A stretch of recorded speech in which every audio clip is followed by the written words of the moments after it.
Thank you. Minister, over here on the right. In Budget 2022, Canada launched a national quantum strategy, building on major investments it made in hubs in quantum research and technology development through the Canada First Research Excellence Fund. From this funding, UBC, Sherbrooke, and Waterloo have built impressive collabs and are now joined by Calgary in that endeavor. However, funding is now running out. The federal government has prioritized these technologies for economic growth and national sovereignty. How does the government plan to ensure Canada maintains global research and talent development leadership in quantum technologies, which is required to continue to grow the quantum economy in Canada? And my second question, Vancouver, where I'm from, is home to world-class AI research and innovation ecosystem. By any measure, Vancouver is one of Canada's global centers for excellence in AI research.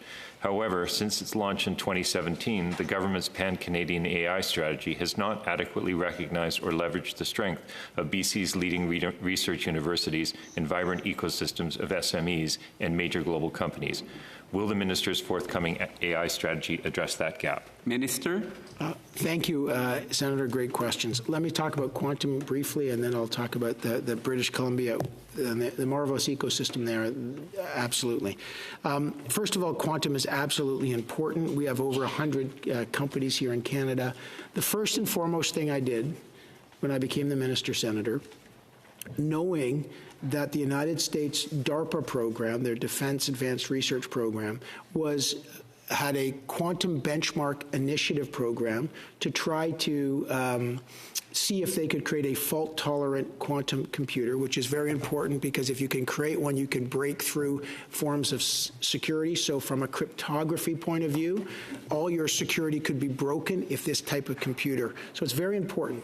They created a very lucrative challenge that some core Canadian companies were involved with. That's why in December we launched the Canadian Quantum Champions Program, a program that our stage 1 is more lucrative than their stage 1 and 2 combined. They have a $300 million offer to any company that hits their stage 3, and then another $300 million US to move their headquarters to the United States. We have kept them here. Our four core companies are involved. More will be involved in stage 1.